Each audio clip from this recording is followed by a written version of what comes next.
Hello दोस्तों, स्वागत है आप सभी का कॉमिक्स लिमिटेड के एक नए वीडियो में। तो दोस्तों, आज मैं आपके लिए लेकर आया हूँ आप सबके चहीते सुपर हीरो नागराज की पहली कॉमिक्स। दोस्तों, मुझे उम्मीद है आपको ये कॉमिक्स पसंद आएगी, इसलिए अंत तक जुड़े रहें। तो दोस्तों, ज़्यादा टाइम ना गंवाते हुए शुरू करते हैं। राज कॉमिक्स की ये दुर्लभ खोज नागराज।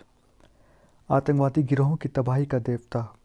संसार में फैले उग्रवादी संगठनों के नेताओं को प्रोफेसर नागमणि ने गोपनीय निमंत्रण भेजा। बरसों से नागमणि का संपर्क इन लोगों से बना हुआ था। प्रोफेसर द्वारा उन्हें महत्वपूर्ण सूचनाएं मिला करती थी, लेकिन इस बार कोई विशेष बात थी। प्रोफेसर ने उन्हें सूचना दी थी कि वह आतंकवादी गिरोहों के लिए सबसे खतरनाक हथियार बनाने में कामयाब हो गया है और अब अपने इस हथियार को किराए पर चलाना चाहता है। उसने इस हथियार का नाम रखा था नागराज। रंगून की एक आलीशान इमारत में विभिन्न देशों से आए आतंकवादी नेता एकत्रित हो रहे थे। यहाँ का मौसम खासा गर्म है। कनाडा और ब्रह्मा की भौगोलिक स्थिति बहुत भिन्न है। अगर नागराज हमारे मतलब का हथियार हुआ तो हम मिडल ईस्ट को हिला कर रख देंगे। Attention please. आप सभी अतिथियों से अनुरोध है कि आप सेंट्रल हॉल पर पहुंचकर अपनी सीटें ग्रहण कर लें। सब लोग इमारत की हॉल की तरफ और बढ़ने लगे। शायद वह अपने हथियार की बोली लगवाना चाहता है। इमारत के सेंट्रल हॉल में। दोस्तों, नागराज के निर्माण में मैंने अपनी ज़िंदगी के 20 बहुमूल्य वर्ष गंवाए हैं। एक नवजात शिशु पर मैंने अपना प्रयोग शुरू किया था और आज उसकी 21वीं वर्षगांठ है। उसके भीतर जो थोड़ी बहुत कमजोरियां हैं वो अगले कुछ वर्षों में समाप्त हो जाएंगी, लेकिन वह इस समय आपके लिए संपूर्ण हथियार बन चुका है। क्या वह कोई कंप्यूटर है? हम उसका प्रदर्शन देखना चाहेंगे। जब तक हम उस हथियार को धार नहीं देख लेते, हम कैसे यकीन करें?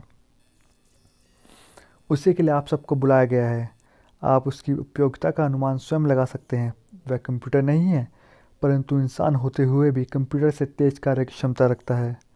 आश्चर्यजनक, एक इंसान कंप्यूटर को मात कर जाए। हो सकता है गप है।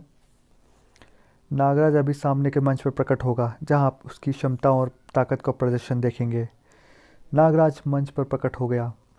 सभी मेहमानों का नागराज का अभिवादन। आप लोग नागराज में खतरनाक आतंकवादी संगठनों के सरदार हैं। आप सभी किसी न किसी फन में महारत हासिल किए हुए हैं। आप में से 4 ऐसे व्यक्ति मंच पर आ जाएं जिनका निशाना अचूक है। हॉल में 4 व्यक्ति उठकर मंच पर आ गए। सबसे पहले आप लोग अपना परिचय दें। वे अपना परिचय देने लगे। मुझे जान ही कहते हैं। मैं टेक्सास के सबसे खतरनाक गनमैन हूँ, जिसका कोई भी गोली आज तक खाली नहीं गई। मुझे यूसुफ बिन अली खान कहते हैं। मिडल ईस्ट से मुझे मौत का सौदागर कहा जाता है। अगर आप कहें कि उड़ती चिड़िया की आंख पर गोली मारनी है तो गोली आंख पर ही लगेगी। मैं डॉन हूँ, यूरोप का सबसे खतरनाक गन मास्टर डॉन। मैं हूँ हुड। पश्चिमी जर्मनी में मुझे निशाने का रॉबिन हुड कहा जाता है। आप लोग शपथ लेके अपनी गोली से नागराज को ख़त्म करके नीचे उतरेंगे। हम सब कसम खाते हैं। मैं इस घड़ी में अलार्म भर रहा हूँ। 1 मिनट के अंदर अंदर अलार्म बजेगा और अलार्म बजते ही आप अपनी गन निकाल कर नागराज पर फायर कर सकते हैं। 1 मिनट बाद ट्रिन ट्रिन ट्रिन, आ आ उफ आ, शू शू शू। क्या हुआ? उन्हें क्या हो गया?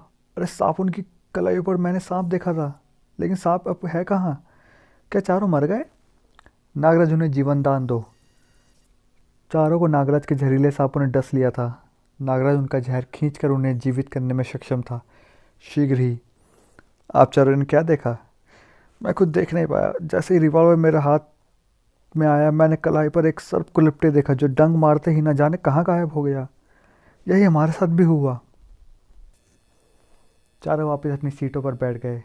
अब मैं किसी फाइटर को तलब करता हूँ। जो जिस विद्या का फाइटर होगा, नागराज उसी फन का प्रदर्शन करेगा। मैं मार्शल आर्ट का महारथी हूँ। यस, आई एम कुंग फू मैन। मार्शल आर्ट के दोनों योद्धा मंच पर आ गए। और कोई है इस आर्ट का महारथी? नागराज तुम दोनों का अकेला प्रतिद्वंदी होगा। उसे ख़त्म कर दो। और फिर साएं ठाक ठाक फुस फुस। ये स्नेक हैंड है। मैं इसके सामने पहले दर्जे के बालक की तरह लड़ा। तुम लोगों को कैसा लगा? हम अपनी पराजय स्वीकार करके नागराज के सामने नतमस्तक हैं। अब देखो नागराज किस तरह दीवार पर चढ़ता हुआ हॉल की छत से गुजरेगा। आश्चर्य है, पर बिल्कुल सांप की तरह दीवार पर चढ़ रहा है। ओह, कितनी तेजी से और बिना किसी आहट के छत पर रेंगता जा रहा है। यह बेमिसाल हथियार है।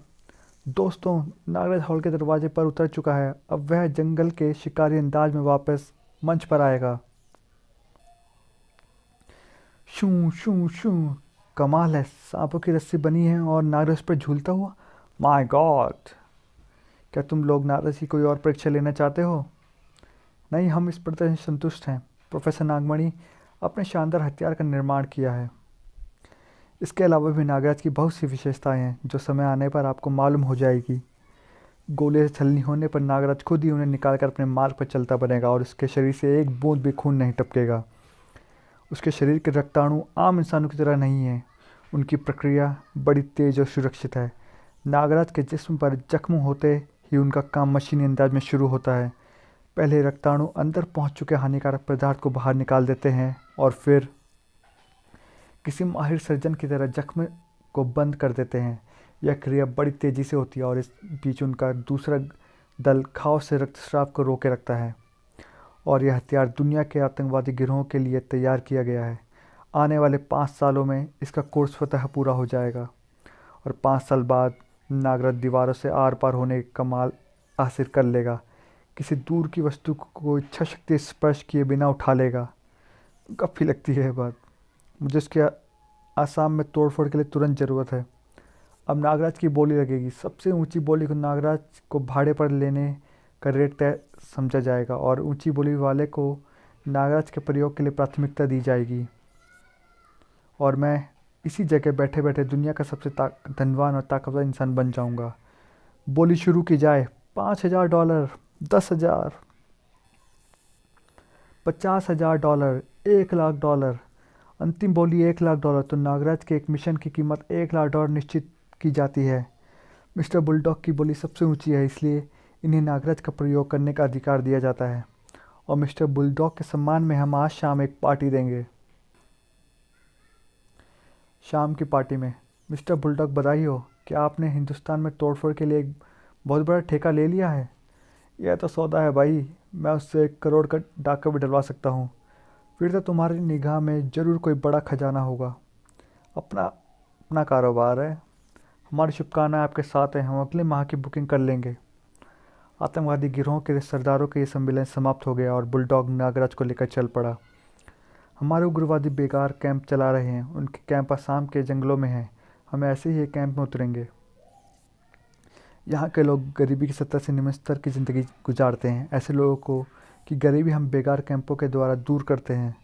यानी गरीबों को देशद्रोह के लिए तैयार किया जाता है। इसके बावजूद भी हम पूरी तरह सफल नहीं हो पाते। उसकी वजह असल में यह लोग छोटी छोटी जातियों के गुटों में विभाजित हैं और इन लोगों के अपने अपने अलग धर्मगुरु हैं जिन्हें खरीदना मुश्किल हो जाता है। हम लोगों ने मिशनरियों द्वारा भी काम किया। धर्म परिवर्तन द्वारा इन्हें एक नए संप्रदाय में ढालना चाहा, परंतु इसमें भी अधिक सफलता नहीं मिली।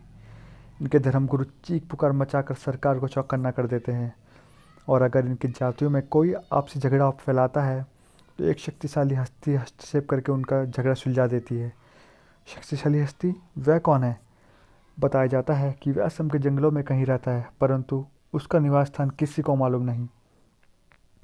यहाँ के निवासी उसे महात्मा गोरखनाथ के नाम से पुकारते हैं। वह एक सफ़ेद बालों वाला लंबा तगड़ा इंसान है। लोग कहते हैं उसकी उम्र 200 साल की है।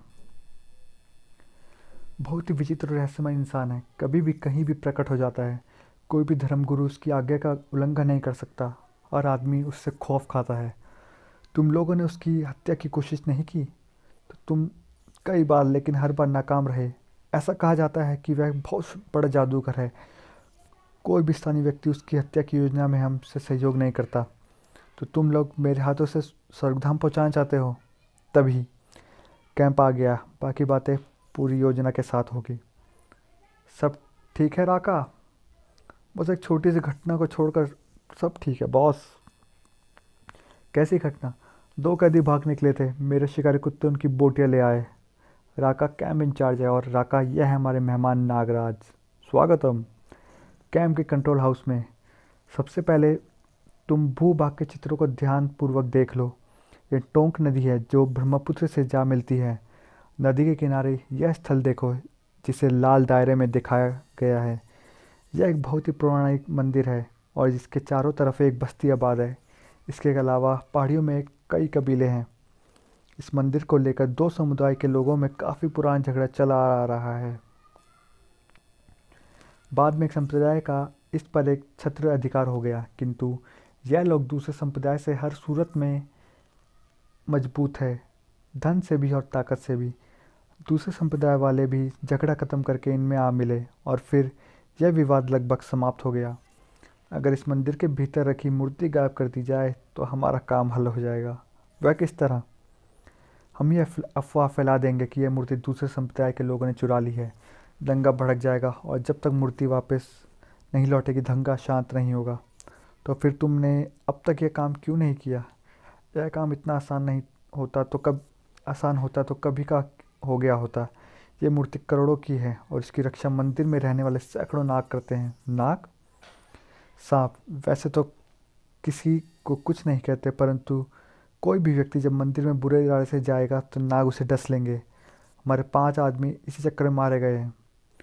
ओह, यह तो कुछ तिलिस्मी मामला है और तुम इस तिलिस्मी को तोड़ सकते हो। बेशक, मैं तोड़ दूंगा। इसके अलावा सुरक्षा प्रबंधन का और क्या प्रबंध है वहाँ? यदि मंदिर की चोरी का तुरंत पता चल गया हो तो आसपास के कबीलों तक में जलजला आ जाएगा। सैकड़ों लोग शिकारी कुत्तों की तरह तुम्हारे पीछे लग जाएंगे। जैसे ही तुम मूर्ति चुरा कर भागोगे हम संप्रदाय की दंगा भड़का देंगे। मूर्ति वापस करते ही तुम्हें बेले संप्रदाय के सरदार को सूचित करना होगा।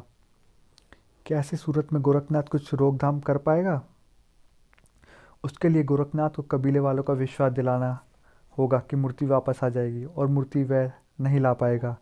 इस तरह पर से दोनों संप्रदाय का विश्वास उड़ जाएगा और फिर उसका खेल खत्म। तो फिर समझ लो उसका खेल खत्म हो ही गया। नागराज ने मिशन पर रवाना होने की पूरी तैयारी कर ली। क्या तुम किसी के साथ ले जाना चाहोगे? नहीं, बस राका मुझे जंगल की सीमा तक छोड़ देगा। करोड़ की मूर्ति, यह मूर्ति अगर मिल जाए तो ऐश की ज़िंदगी जीने का यह एक सुनहरा मौका है। जब नागराज मूर्ति लेकर लौटेगा तब नागराज का भी खेल ख़त्म कर दूंगा। बस राका, मुझे यहीं उतार दो। इस पुल पर हम लोग तुम्हारा इंतजार करेंगे नागराज।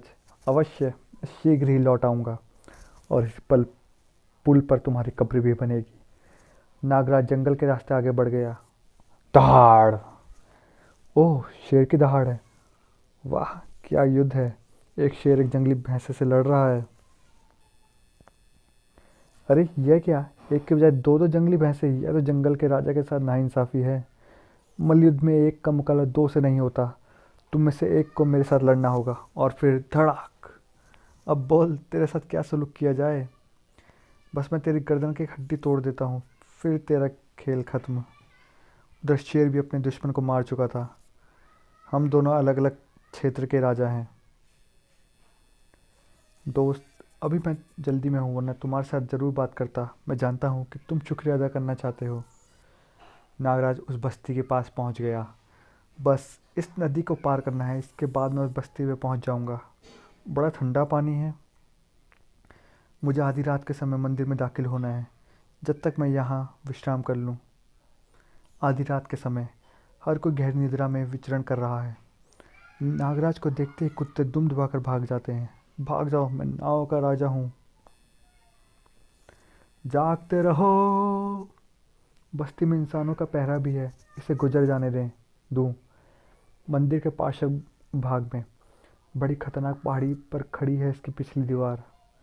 नागराज खुर्दे दीवार पर आसानी से चढ़ गया और फिर शीघ्र ही नागराज नागरस्सी का प्रयोग करता है। शू शू शू। अब चलूँ नीचे मंदिर के अंदरूनी प्रांगण में।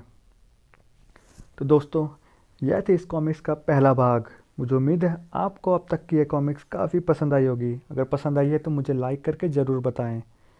तो दोस्तों, मिलते हैं इसके नेक्स्ट पार्ट में। तब तक के लिए टेक केयर। तो दोस्तों, मुझे उम्मीद है आपको ये वीडियो अब तक पसंद आई होगी। अगर पसंद आई है तो मुझे लाइक करके ज़रूर बताइएगा। और हाँ, अगर आप इस चैनल पे नए हैं तो एक सब्सक्राइब तो बनता है। तो दोस्तों मिलते हैं इसके नेक्स्ट वीडियो में, तब तक के लिए टेक केयर।